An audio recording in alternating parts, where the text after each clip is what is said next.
A mala bateu no corredor com um barulho seco, daqueles que ficam na memória para sempre.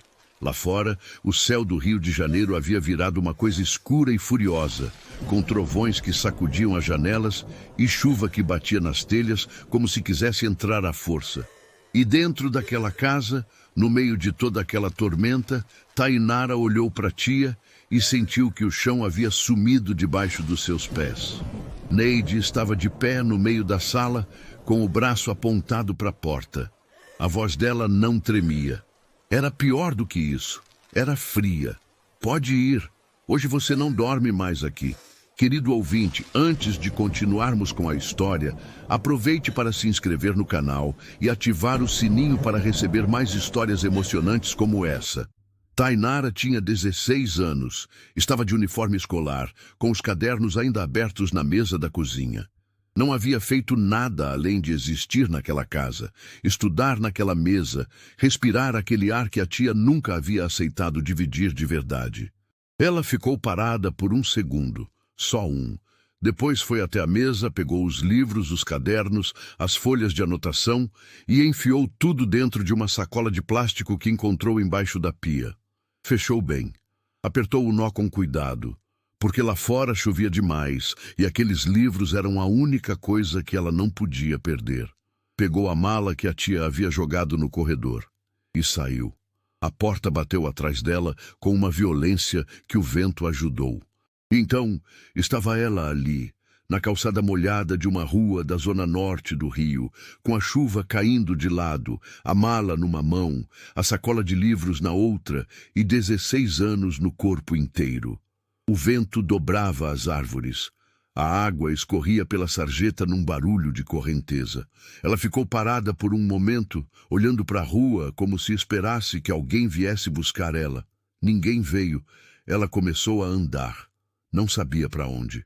Ficou uns minutos embaixo da marquise de uma farmácia fechada, encostada na grade, tentando não chorar. Depois, foi até a entrada de uma padaria que também havia cerrado as portas cedo por causa da tempestade. Ficou ali até o vento mudar de direção e começar a jogar a chuva de frente. Andou mais. Os tênis encharcaram rápido e cada passo fazia aquele barulho de água que parecia zombar dela. O cabelo colado na testa, a roupa pesada de molhada e aquela dor no peito que é diferente de qualquer outra dor física. É a dor de quem foi descartado por alguém que deveria cuidar. Mas antes de entender o que aquela noite ia mudar na vida dela, é preciso voltar um pouco, porque essa história não começa na tempestade. Começa muito antes, numa cidadezinha do interior da Bahia, com cheiro de comida no fogão a lenha e o som de uma mulher cantando baixinho enquanto estendia roupa no varal. A mãe de Tainara se chamava Dilma, morena, cabelo cacheado, sorriso fácil. Trabalhava como auxiliar numa escola da cidade e levava isso com um orgulho que não precisava de explicação. Criou a filha com uma firmeza tranquila, daquelas que ensinam sem gritar e corrigem sem humilhar.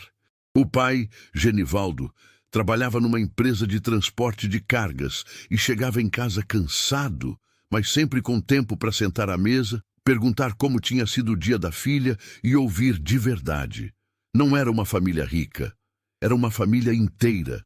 Tainara cresceu nesse calor de interior, aprendeu a gostar de estudar cedo, porque a mãe repetia toda semana que o estudo era a única coisa que ninguém podia tirar dela. E ela acreditava. Ficava horas com os cadernos abertos na mesa da cozinha, enquanto o ventilador girava devagar e o gato da vizinha miava lá fora. Só que a vida não combina nada com a gente antes de mudar. Quando Tainara tinha 14 anos, Dilma começou a emagrecer sem explicação. Ficou fraca, cansada, parou de cantar enquanto estendia a roupa. Os exames demoraram, o diagnóstico chegou tarde e pesado demais. Em menos de um ano, Dilma havia ido embora. Sem despedida, sem tempo de preparar ninguém. Genivaldo ficou partido no meio. O homem simplesmente parou de funcionar. Chegou a faltar tanto no trabalho que a empresa não teve escolha e o dispensou. A casa, que antes cheirava a estabilidade, começou a cheirar a incerteza. As contas foram chegando, a geladeira foi esvaziando, e Tainara, com 15 anos, via o pai sentar na varanda de noite e olhar para nada, com aquele olhar de quem perdeu o mapa. Foi nesse tempo que Genivaldo ligou para a irmã. Neide, que morava no Rio de Janeiro, numa casa de 2 andares na Zona Norte, disse que sim sem hesitar. Disse que adoraria ter a sobrinha por perto, que Tainara podia estudar com tranquilidade, que ia ficar tudo bem. Tainara arrumou a mochila com os livros, o caderno de literatura quase cheio, uma foto dos 3 num piquenique e pegou o ônibus para a capital com o coração apertado e os olhos secos de tanto choro nos meses anteriores. Neide tinha 43 anos, cabelo sempre arrumado, unhas pintadas, voz afiada, trabalhava no comércio, tinha conta em dia, orgulho de sobra e pouca paciência para quem ela considerava peso morto. No começo, foi tolerável. Tainara ajudava com a limpeza, lavava a louça, varria a sala. Mas logo ficou claro que Neide esperava mais do que isso. Esperava que a sobrinha saísse, procurasse emprego, trouxesse dinheiro. Quando Tainara explicava que estava no 2º ano do ensino médio e queria terminar os estudos, Neide olhava para ela como se tivesse ouvido uma bobagem enorme. Você acha que eu sou pensão? A conta de luz não se paga com caderno. E assim foram os meses seguintes. Neide não batia, não xingava com palavrão, mas tinha um jeito de falar que cortava por dentro. Comentários na hora do almoço. Suspiros quando Tainara abria o livro, olhares de lado quando ficava até mais tarde estudando com a luz acesa. Uma vez, jogou fora um trabalho escolar que Tainara havia deixado na mesa da cozinha, dizendo que não ia deixar a casa virar bagunça. Era um trabalho de história que levou 3 dias para fazer. Tainara foi para o banheiro, abriu a torneira para abafar o choro e ficou lá dentro até conseguir respirar de novo. Mas ela aguentava, porque ainda acreditava que existia um depois disso tudo. Até aquela quinta-feira de novembro, em que a tempestade chegou e a tia chegou encharcada e de mau humor do trabalho e tudo estourou de uma vez. E Tainara foi parar na rua com a mala e a sacola de livros e 16 anos que de repente pesavam mais do que devia. Ela andou mais alguns quarteirões até chegar numa rua um pouco mais larga, com comércio dos 2 lados. No meio daquela rua havia um restaurante de esquina, desses de porta aberta, com mesas de madeira e cheiro de comida boa. Na calçada, sob a cobertura de lona da entrada, um grupo de pessoas esperava a chuva diminuir. Uma mulher mais velha notou Tainara primeiro. Chamou com um gesto de mão. Entra aqui, filha, você vai se alagar toda. Tainara foi, porque não tinha mais para onde ir. O grupo era pequeno. Uma família com criança, 2 rapazes, um casal de meia-idade e um senhor mais velho, de uns 70 e poucos anos, bem vestido, cabelo branco penteado, óculos de armação fina. Ele estava encostado na parede com os braços cruzados, olhando a chuva cair, quando percebeu a menina chegando. Olhou de relance, depois olhou de novo. Havia algo no rosto dela que o fez ficar imóvel por um segundo. Tainara mal percebeu. Estava ocupada tentando não chorar, apertando a sacola de plástico com os livros perto do peito, como se aquilo fosse a única coisa sólida que lhe restava. O senhor se aproximou com cuidado, sem pressa. Você está bem, moça? Ela balançou a cabeça que não. Sem conseguir falar, ele ficou ali. Perguntou de onde ela tinha vindo. Perguntou se tinha alguém para ligar. E havia algo na voz dele, uma tranquilidade gentil, que fez Tainara abrir a boca sem querer. Ela contou. Não tudo de uma vez, mas foi contando. A tia, a discussão, a mala jogada, a chuva. O senhor ouviu sem interromper, sem fazer cara de espanto, sem dar conselho. Só ouviu. Depois chamou a garçonete, que já era sua conhecida, e pediu uma toalha e um chocolate quente. A moça foi sem questionar. Eles entraram, sentaram numa mesa no canto, longe do barulho da rua. Tainara colocou a sacola com os livros no banco do lado, com aquele cuidado de quem protege o que é mais precioso. Então ele perguntou de onde ela era. Ela disse que era do interior da Bahia. Ele piscou devagar. Perguntou de qual cidade. Ela disse o nome de um lugar pequeno, de estrada de terra e feira na sexta. E o senhor ficou quieto por um momento com uma expressão estranha, quase um esforço de manter o rosto no lugar. Ele perguntou o nome da mãe dela. Tainara olhou para ele. Perguntou por que ele queria saber. Ele disse com calma que era só curiosidade, que ela tinha um jeito de olhar que lembrava alguém. Ela disse o nome. Dilma. E o senhor fechou os olhos. Ficou assim por 3, 4 segundos. A mão foi para a boca. Quando abriu os olhos de novo, estavam molhados. Tainara sentiu algo apertar no estômago, não de medo, de algo que ela ainda não sabia nomear. Ela perguntou se ele conhecia sua mãe. Ele demorou para responder. Quando falou, a voz tinha aquela textura de quem segurou palavras por muito tempo. Eu sou o pai dela. O barulho da chuva lá fora continuava. As outras mesas do restaurante tinham seu próprio movimento, conversas, pedidos, risos. Mas naquela mesa do canto, o tempo parou. Tainara ficou olhando para ele como se as palavras estivessem chegando devagar demais para caber. Ele se chamava Almério, 72 anos, empreiteiro aposentado, morava em Niterói com a filha mais nova. E durante anos havia carregado um peso que ninguém via de fora. Contou devagar, com paradas no meio, como quem coloca peças no lugar uma a uma. Dilma era sua filha mais velha. Quando tinha 18 anos, conheceu um rapaz de outra cidade, Genivaldo, trabalhador, mas que Almério não aceitava. Não era maldade pura. Era aquele medo antigo de pai que não sabe soltar, que confunde controle com proteção. Ele havia sido duro demais. Deu o ultimato. E Dilma foi embora. Grávida, magoada e sem olhar para trás. Uma vez só ela havia ligado, disse que tinha tido uma menina, disse que estava bem, não quis dizer onde morava, e desligou. Almério passou anos procurando, perguntou para parentes, mandou recado por quem podia. Nada. O silêncio de Dilma era completo. Tainara ouvia com os olhos arregalados. A mão dela estava em cima da mesa, e ela não havia percebido que Almério tinha colocado a mão dele por cima. Ela perguntou em voz baixa se ele tinha uma prova. E ele disse que não precisava de papel, que conhecia os olhos da filha e que aqueles mesmos olhos estavam ali na frente dele.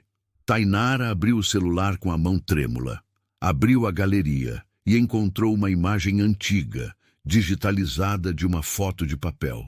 Ela mais nova, uns 6 anos, no colo da mãe com o pai do lado. Virou a tela para ele. Almério olhou para a foto. E aí não teve mais como segurar. Chorou sem cerimônia. Aquele choro de gente velha que guardou muita coisa, profundo, silencioso, com o queixo tremendo. Tainara ficou olhando para ele e foi no choro do avô que ela entendeu que aquilo era real. Ela se levantou, foi até o lado dele e colocou os braços em volta dos ombros dele. E foi ali, naquele restaurante barulhento, com a chuva ainda batendo lá fora, que Tainara chorou de verdade pela primeira vez naquela noite. Não era choro de desespero. Era choro de quem encontrou algo que nem sabia que estava procurando. Almério tinha uma filha mais nova, Rosângela, que morava com ele em Niterói. Quando ele ligou contando o que havia acontecido, ela ficou em silêncio por um momento e depois disse que já ia deixar o quarto do fundo arrumado.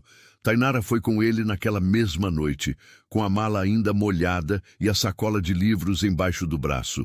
A casa de Niterói era grande, calma, cheirava a madeira e café. Rosângela a abraçou na porta como se a conhecesse de antes. E Tainara percebeu que havia pessoas no mundo capazes de receber sem cobrar. Almério cuidou de tudo. Transferiu a matrícula dela para uma escola boa. Conversou com Genivaldo por telefone. Uma conversa difícil dos dois lados, mas necessária. O pai de Tainara foi reconstruindo a vida devagar e eles mantiveram contato. Não era a família que ela havia perdido, mas era o que estava sendo remontado. Tainara estudou, com afinco, com gosto, com aquela determinação que Dilma havia plantado nela anos antes. Terminou o ensino médio entre as melhores da turma. Prestou o processo seletivo para arquitetura numa faculdade de Niterói. Passou na primeira tentativa. Os anos de faculdade foram puxados, mas o avô estava lá. Comprou os materiais, pagou as mensalidades, apareceu nas apresentações de fim de semestre com um orgulho que não cabia no peito. Quando ela se formou, estava na primeira fila com um buquê de flores e os olhos cheios d'água de novo. Tainara começou a trabalhar numa construtora de médio porte em Niterói. Foi ganhando confiança, mostrando o que sabia fazer, e depois de 2 anos foi contratada por uma das maiores empresas do setor no Rio de Janeiro. Chegava cedo, saía tarde, aprendia tudo o que podia. Com 26 anos, já conduzia projetos com autonomia e era conhecida pelos colegas como alguém que resolvia problema antes que ele crescesse. Foi numa manhã de março que o gerente da empresa chamou ela e um colega, Edmilson, para uma reunião rápida. Havia uma área na zona norte do Rio onde a empresa havia comprado terrenos vizinhos e estava negociando os últimos imóveis da rua para fechar o quarteirão.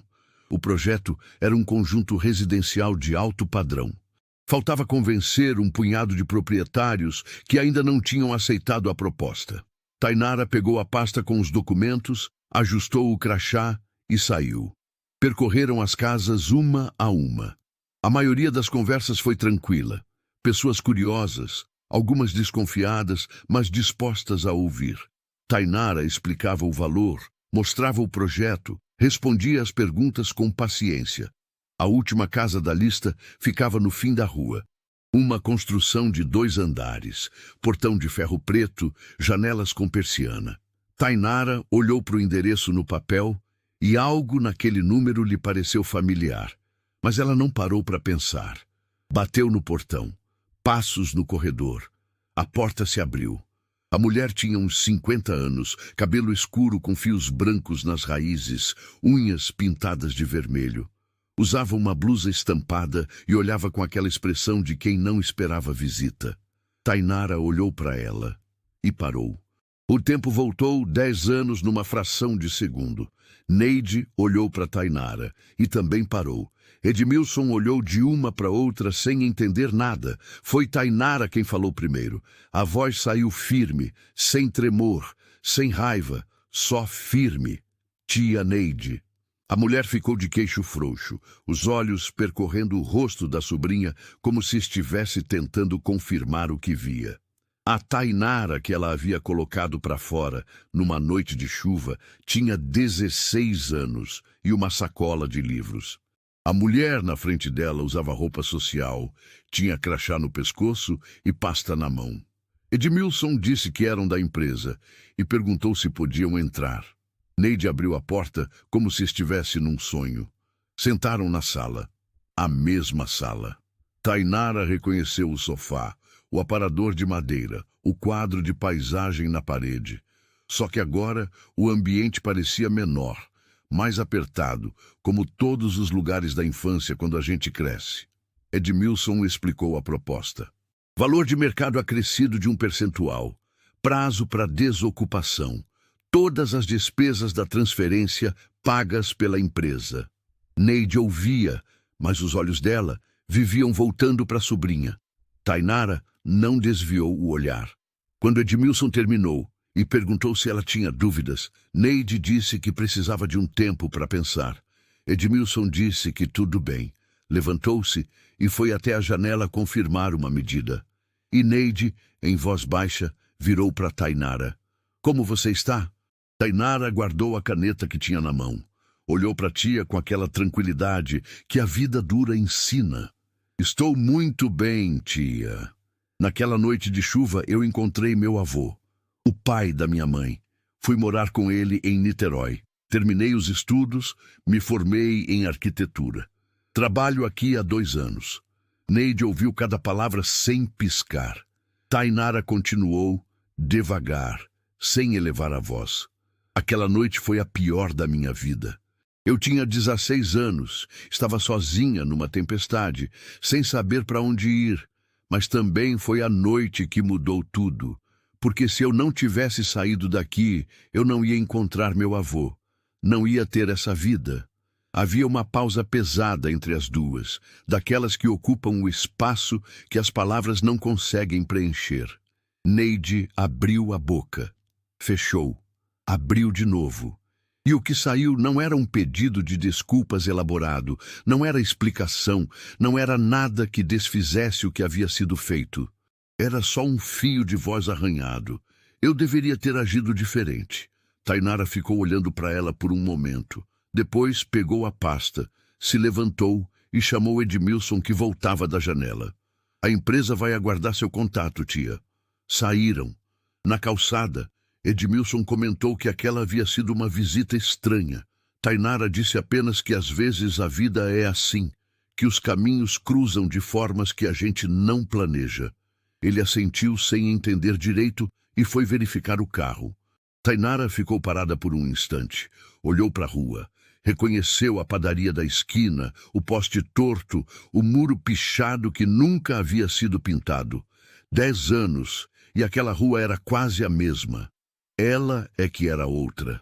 Naquela noite, de volta em Niterói, Tainara sentou na varanda com o avô, como eles faziam nos fins de tarde, desde que ela havia chegado. Almério tomava o chá sem açúcar e olhava para o jardim. Ela contou o que havia acontecido sem drama, com calma. Almério ouviu tudo. Ficou quieto por um tempão. Depois falou de um jeito que era só dele, baixinho, olhando para o canto. Sua mãe ia gostar de saber. Tainara segurou a xícara com as 2 mãos. Pensou na foto da galeria do celular. Pensou na voz de Dilma cantarolando no quintal de terra batida. Pensou em tudo que havia sido perdido e em tudo que havia sido encontrado. Disse, devagar. Ela já sabe.